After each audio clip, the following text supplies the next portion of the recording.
ପ୍ରେମ ପ୍ରଥମ କିମ୍ବା ଦ୍ୱିତୀୟ ହୋଇନଥାଏ। ପ୍ରେମ ତ ସିଏ କାହା ସହିତ ହେଲା ପରେ ଆଉ କାହାର ହେଇନଥାଏ। ପ୍ରେମ ତ ରାଧା କରିଥିଲେ, ତାକୁ କୃଷ୍ଣଙ୍କର ଦୂରତା ମଞ୍ଜୁର ଥିଲା, ଆଉ ରୁକ୍ମିଣୀ ବି ସ୍ୱୀକାର କରିଥିଲେ।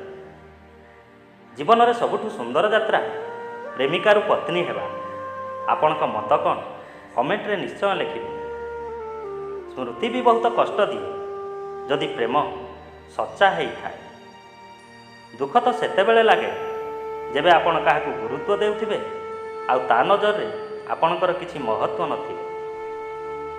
ଯେଉଁ ମଣିଷ ତୁମକୁ ଟାଇମ୍ ଦେବା ଜରୁରୀ ଭାବିନଥାଏ, ତୁମକୁ କ'ଣ ଲାଗୁଛି ସେ ତୁମ ସାଥ ଦେବ?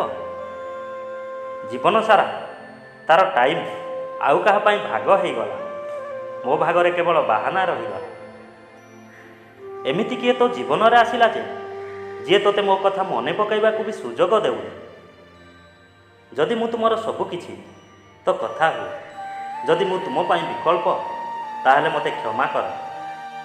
ହୃଦୟ କେବଳ ତୋତେ ଚାହୁଁଛି, ନହେଲେ ଏ ଆଖି ବହୁତ ଚେହେରା ଦେଖୁଛି। ଏ ଆଖି ତ ଅଛି ଖାଲି ତୋତେ ଦେଖିବା ପାଇଁ। ଯେଉଁ ଝିଅ ତୁମକୁ ତା ଘର କଥା କୁହେ ତାକୁ କେବେ ଧୋକା ଦେବେନି।